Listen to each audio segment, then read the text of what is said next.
I used to always be very annoyed when people would say, "Oh, you don't have a dad, but we have this person or that person." Me, my grandfather or a family friend. That, but just realizing, I sometimes have to say it to my wife, like everything about who I am today is me figuring it out for the first time. I mean, we're all figuring out for the first time, but we're often drawing off of our previous experiences. And I have no previous experiences. I didn't have a father to say, oh, that's what a father should do for a daughter or for a son. And the other part has been recognizing that God is a father to the fatherless. And that has been just wrecking me in unexpected ways. God has been like just showing me how, despite all of that fatherlessness, he was with me. And so probably one of the things that hit me more recently, I was at a conference in October, and there's a song called Good Plans. I'd never heard this song before. But it's not even a song about fatherhood or God's being a father, but it just talks at somewhere about the Father has good plans. And I don't know, I was just crying because I was just like, man, that's another way that God's been pulling out of me, that he is my father despite the fatherlessness. Welcome, ladies and gentlemen, to another time of Fatherhood conversations. And today, today I'm with my brother, the one and only Jess. The one and only. Yes, and Jess was kind enough to allow us film in his space. So, thanks again for having me. It's my in pleasure. Your space, and thank you for coming on the podcast. Yeah, well, thanks for coming. And it looks a lot like your other space, I feel like, with the green leaves, trees, and I feel right at home. So yeah, so let's dive into the deep end first of all before we come back to the soft stuff. oof. Because today's episode is going to be about talking about the loneliness of the migrant father. Everyone that has kids knows that being a father is no mean feat. It's not a walk in the park. It's a daily job you have to do, sometimes without pay. Right? Right. But some persons are lucky enough to have support system, especially if they have kids at home. Home in the sense that they're in their home country, around families and grandparents. But you and I are my grandparents. We are having kids and raising families far away from our support system. And today we want to talk about the silent loneliness and the pain and the stress that comes along with that. Yeah, I mean, you don't realize it until you don't have it. Like most things, you don't know what you have until you don't have it anymore. And when you're, young and going to school and living your life and growing up, you barely recognize your aunts, your uncles, your grandparents' involvement. And then when you start having kids and you're not anywhere near them, I mean, you could be in the same country but just live hours away from help.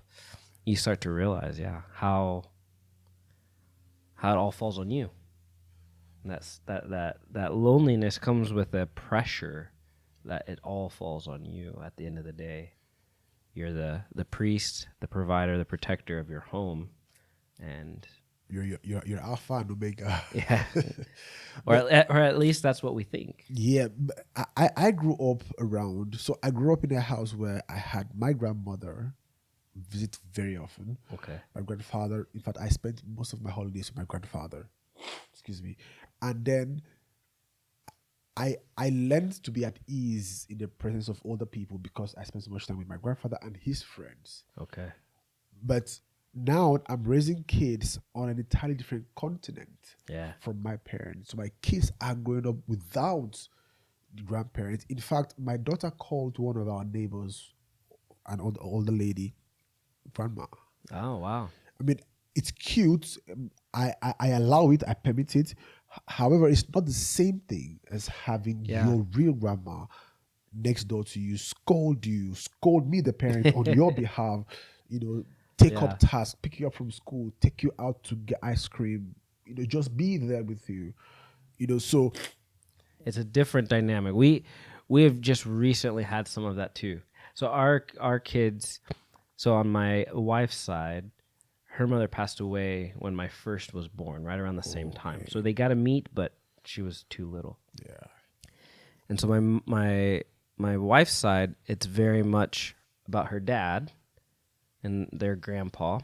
And then on my side, I grew up without ever having a father. So my mom to this day is single, and she's had husbands in between, but she's single. And so on my side, my kids only see their grandmother.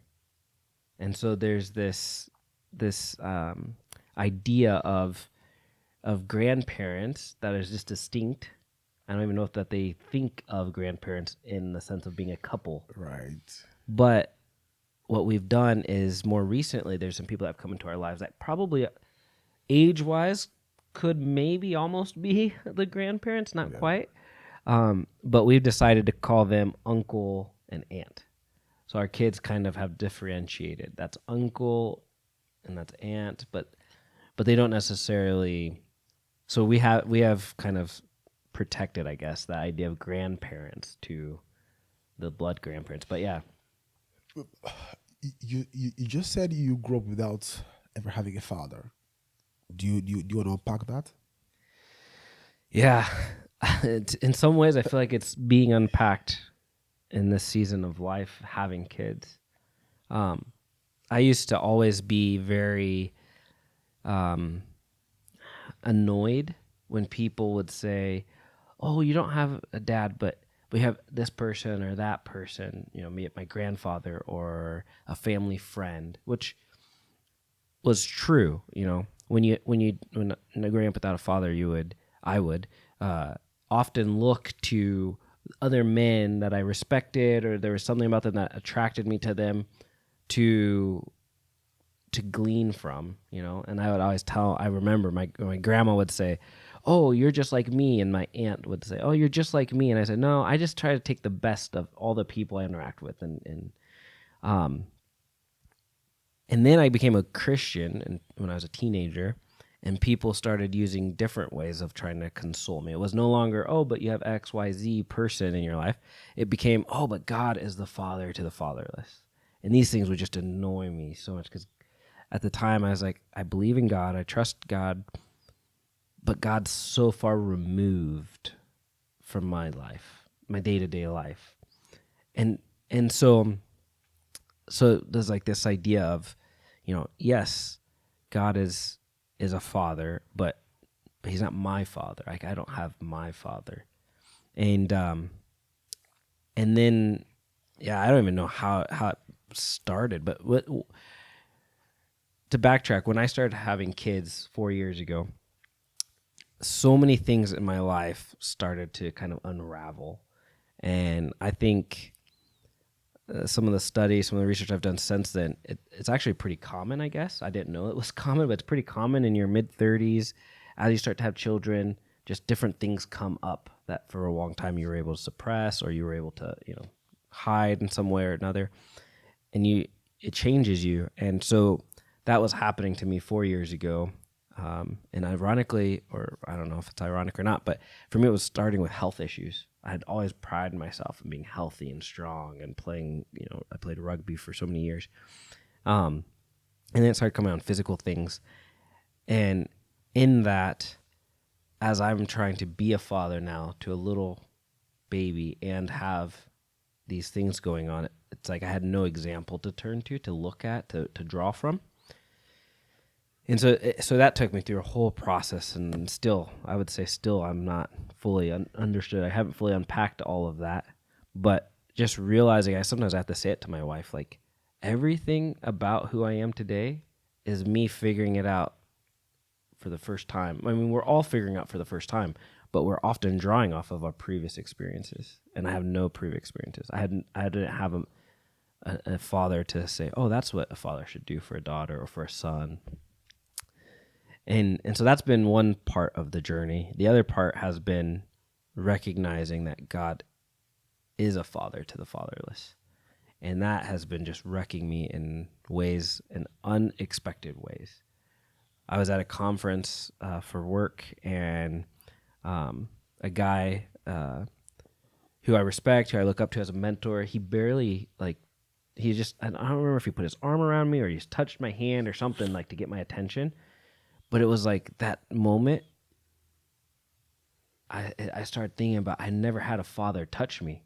I never had a father grab my hand, say, "Hey, it's okay," or pick me up and hold me in his arms, or and then I gave that guy a hug. We hugged at the end or whatever, and I was like, told my wife, I was like, I don't know why. Like I'm 36 years old, but I'm realizing I've never had a father hug me. I've never had a hug from a father, and so it's just God has been like just showing me how, despite all of that fatherlessness, He was with me. And so, probably one of the things that hit me more recently, I was at a conference in October, and there's a song called "Good Plans." I had never heard this song before, but it's not even a song about fatherhood or God's being a father, but it just talks at somewhere about the Father has good plans. And I don't know, I was just crying because I was just like, man, it's another way that God's been pulling out of me that He is my Father despite the fatherlessness. And so I think being in some ways isolated. I guess maybe I could even say it's been one of the blessings of being lonely in a sense, or being isolated from our community, is it's highlighted my relationship with our Father in heaven and His role in my life as a father. If I have to reframe that. Yeah, I hear you. I hear you. But my biggest takeaway from what you just said revolves around the fact that I didn't have this, so I don't have a reference point on how to do this. Most of the, I mean, I have a good rapport with my father. We had amazing time growing up. Of course, there were seasons in our lives where we didn't talk, but of course, by and large, we are Yeah. in fantastic terms. And there are things I do to my kids that I know this is copy paste. Mm-hmm. Like, Yeah. there's this thing my dad does. He hugs you the first time and says, boom. Hug the second time, he says, boom. The third time, he says, boom, boom, boom. And then really squeezes you. So whenever I'm sitting maybe on the sofa watching TV, my son comes to me and say, tick, tick, tick, tick, and then I'll do boom the first time, exactly as my father did to me. Yeah. So not having someone in your life that you could copy paste some of those things into, I I I I, I can't imagine how that feels. And people, I mean, even with their best of intentions, always want to compensate. They want to, Yeah. okay, you didn't have this, but at least you have this. It's not the same. No, it's different. You're comparing apples and lemons. It's not the same thing. Yeah. Yeah, someone can step into that role to try and fill in the shoes, but it really isn't your shoes to fill. And then I'm happy that you said you've come to a point where you've realized that Abba in heaven is our Father. But he's still not going to come down to earth to live out fatherhood for you and I to copy. No, yeah. So my next question to you would be, Yeah, ironically, He came down to earth and lived out sonship exactly. for us to copy. So we know how to be sons to our Father, but some of us are yet to figure out how to be fathers Yeah. to our sons. So how are you working around that? It's. I think it takes a lot of relying on the Holy Spirit working in your life and trusting that some of the intuition that you have, some of the things that come, quote unquote, naturally, or and just see how that lives out. It's we live in a day and age where there's so much information that you can have access to. Lots of it. You can read books on parenting and fatherhood. You can listen to books and podcasts and stuff like that. So you have so much actionable or sorry, so much access to information. But what we don't have as much of today is that type of apprenticeship like relationship Yeah. where you walk and follow the person that you're trying to learn from and see how they do. And so what I've found is like when I'm with other fathers around their families, I am paying attention to how they're interacting with their kids. Like one of the things that I do with my kids a lot is wrestle and get a lot of physical contact wrestling with them. For many reasons, for just to engage them, to show that I love them, to give them opportunities to exercise and get out energy and all that kind of stuff. But then I see other people who aren't that way with their kids, and I'm like, oh, I can tell that their kid wanted that. So just I find myself needing to rely on a lot of that observation of other people, like I did as a kid, and try and take and glean what is good or what resonates with me that I could put into mine. Similar to what you do with this podcast, you're interviewing dads, and then you're able to take what they say and put that into your life somehow. Yeah, I mean, the podcast. I mean, when the idea of the podcast came, I think I was in Udine. I went to interview. I was filming a documentary for one of my senior friends at Kolol Megmo. So we were in Udine together. I was interviewing one of the old, a former mayor, Umberto. And then on my way back, I was like, because myself and my principal, we had a lot of conversations when we were there, just talking about. I was like, I enjoy this conversation and I'm happy with him. Yeah. How will it feel if I could get other fathers together to share this and we're able to document it so the other fathers in the future can get the same access, Yeah. the same information? Because believe it or not, people, even other men, assume that men are going to figure it out. And for the most part, we do. But at what cost? Yes, at what cost? Because the trial and error we do with parenting or fatherhood is not a career. It's someone's life. It's someone's destiny that we are playing with. So if you get it wrong, the compound effect isn't just on you as a person. It's just on your kid. Your kids aren't just your kids. They are people's parent in training as well. So your mistake will keep getting recycled over and over again. So which I think is why it's so important to recognize that you're gonna get it wrong. For sure. And what do you do when you get it wrong? But more than what you do when you get it wrong, more than what you do when you get it wrong, why not minimize how often you get it wrong? Yeah. I think what I'm trying to say is, for example, my son, right now he's 2. He's understanding his strength, and he doesn't quite know,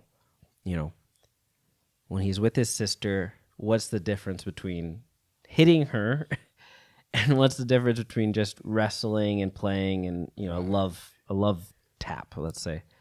And so trying to help him realize and learn, even when I'm doing something, oh, it was a mistake, I didn't mean to.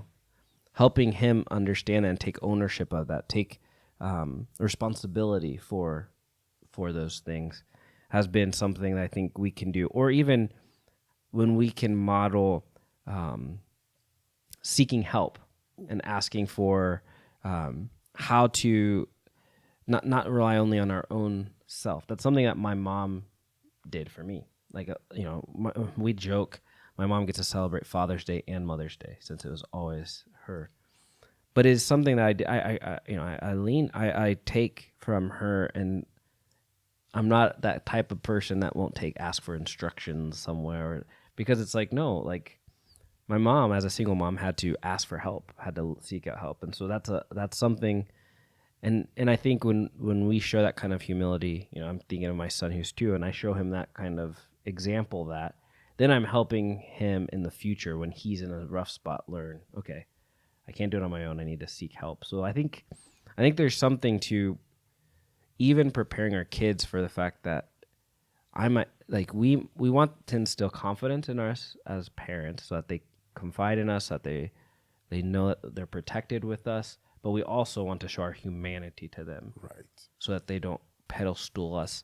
And I've seen that. I've seen lives where, as adults, it becomes more obvious that, oh yeah, my father or my mother or whoever wasn't as perfect as I thought they were, and it was mostly because they were being shielded by knowing the realities of the struggle or the difficulties that their parents faced. And I think we need to try and find some sort of a balance there where we're able, in an age appropriate, time appropriate way, to be transparent to our kids and help them see some of that.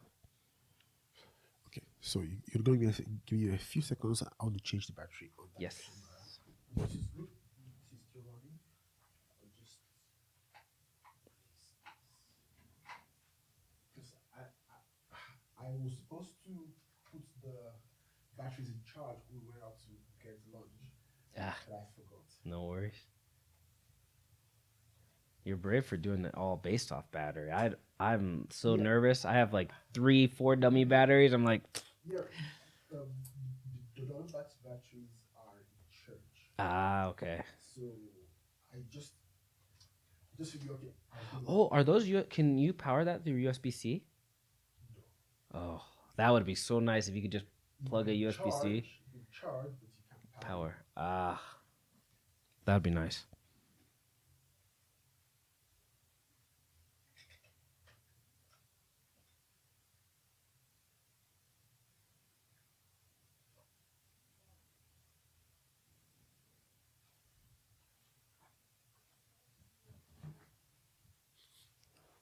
Yes, we are back. So the thing about putting parents on a pedestal is eventually they're going to disappoint you, Yeah. and you're going to disappoint your kids.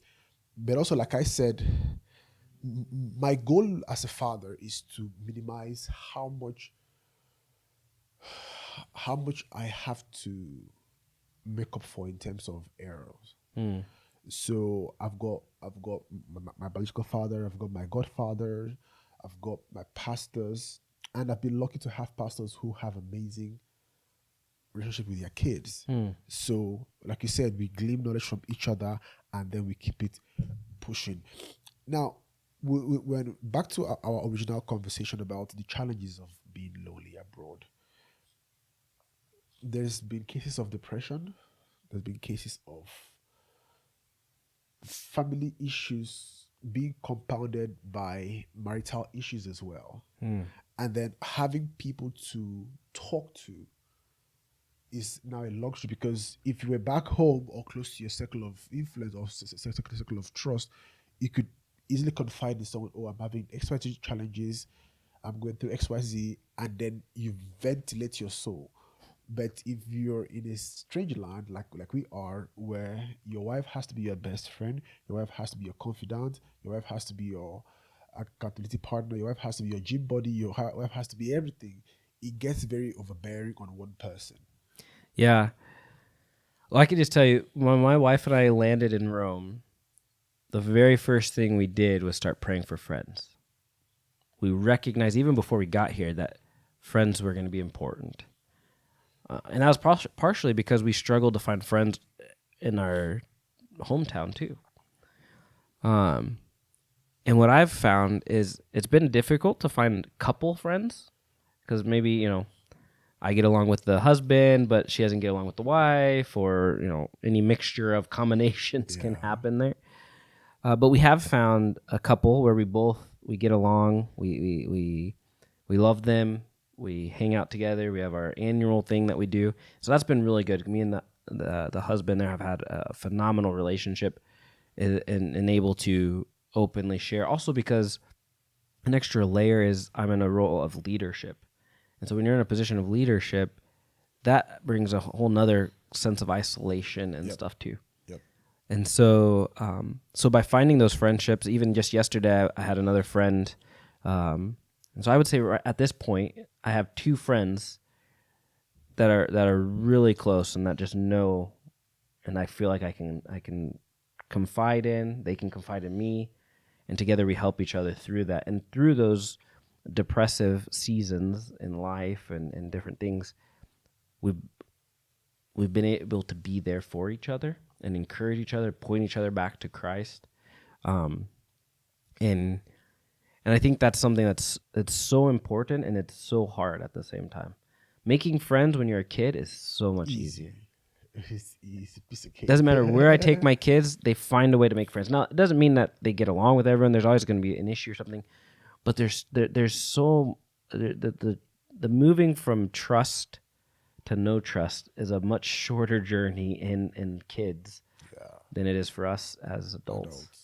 And it takes so much more work. I often reflect back on one of my close friendships, and we talk about how did we become friends, and we kind of replay it occasionally. And it's like, okay, I saw you at this event, then I asked, hey, we should get a coffee, but then it didn't work for multiple weeks, multiple months. Then I finally needed or had a reason that I could ask you to get a coffee again, so we decided to get a coffee, and it's like, okay, that was. But that coffee wasn't really a friendship. It was just kind of a first, And so we just kind of play back in it, and it's layer after layer that you build on until finally it's like, okay, man, I have something. I just don't know who to talk to. I need to talk to someone. Can I talk to you? And someone has to make that kind of first step of trusting with some information, something that then helps the other person say, okay, if they've trusted me with that, I can trust them with this, and you build from there. And I think fathers, we often get put up against each other as like some sort of competition. Yeah. Like, oh, my dad can do this, your dad can, And it's like no, like we just got to, take that out. Right. And it's fun in a playful way, but when we can realize like, no, that guy's a father, he's going through the same thing. Right. Yeah. The sacrifices you made to come down here to my office this morning were sacrifices that were made so that I didn't have to make those very same sacrifices in the opposite direction. You know what I mean? Right. And so it's like when we see each other's humanity, that should bring us together. It should help us realize like we're in this together. Just to pivot from what we're talking about, we planned to do this last year, right? Yeah. And then all of a sudden, everyone's kids was sick. Yeah. Looked like it was just everywhere. My kids were knocked out. My wife was knocked out. I was knocked out. And it was almost like a cycle. So I get sick. I get better. My wife gets sick. As she's getting better. My son gets sick. As she's getting better. So at one point, all of us in the house had the taste. And finally, all of us were down at the same time. And then you said you had to host a conference for 3 days. And you spent 2 of those days. Oh, yeah. Oh, man. It was very hard. I look back and I can see, okay, we got through it. We did, good came from it, but man, it was hard to be sick, to be taking care of my wife, my children when they're sick. Like, yeah, and I often find, I don't know, Calvin, if you've noticed this, but I find that those kind of things, those kind of different little annoyances or disruptions in the plans often come before or after a really good thing is going to happen for the Lord. Right. Like that conference, God had given a vision, a word through someone for me to share at that conference with others. And we got sick the very day that I was supposed to share that. And so it was like, okay. And it was like this battle, this spiritual battle too, of like, okay, a battle of cleaning up, vomit and all kinds of stuff on it. But then also of, okay, Lord, like you gave me this, like this is for these people. And so I ended up sharing that story with the group, but I shared it in standing at the doorway of the entrance to the room so that if I got sick, I wasn't going to in the room with everybody, but so also I could hear and see if I needed to go down to the room to help my wife. So, but I was like, we're going to go forward with this because obviously we're facing some sort of opposition that we just got to stand firm against. And yeah, that I think those ins and outs of disruption happen. And then those are some of the challenges of fatherhood that people don't talk about. Those kind of moments don't make it to Instagram. No, right? No one's posting. And then it kind of paints a narrative for aspiring fathers that fatherhood is all about cute Christmas Pajamas. PJs, which is fine, which is part of the conversation. Don't get me wrong, Yeah. but the point is there is more to it than just being cute. There are Yeah. hard days. Yeah. I think we often forget that at least the narrative in America and places I've grown up is often focused on the woman, which is right. The woman is the mom. It carries the baby. There's a unique bond for sure. But the fathers definitely get overlooked in different aspects. And I think one of them is that, just the same way that a wife, whether she's a stay-at-home wife or not, is on the clock 24/7, it's the same for fathers, for good fathers. I would challenge, if a father For good doesn't fathers, feel yes. that they're always on the clock with their kids and their family, they're probably missing something. I mean, I go home from work or a meeting or whatever I'm at, and I know, like, I'm entering into now work again, Right. like helping, and it's not a bad thing to say that. It's not a bad thing to say going home is work, being, a father to our kids, being present to our wives, helping with house. It's not a bad thing, but it is also work. Often it's 10 o'clock at night before you feel like have some moments To to yourself. myself. Um, in my in my culture, it is not uncommon to see. Excuse me. I don't know why my nose is blocked. It's not uncommon to see a father go from the office to the bar, then home. Mm, He's not drunk. He didn't drink. I think he needed a space to decompress before going home. yeah. So my question would be, how important is it for men to have other men in their lives where they hang out with, they converse with, they play with, they do sports with, to how they relate with their kids? Hmm. That's a great question. I don't know that I have, again, any silver bullet answer, but what I've found in my life is I've had to protect my time, for, in Italian we say sfogo, my time for outlet, for letting things out by doing that, by playing sports or doing something.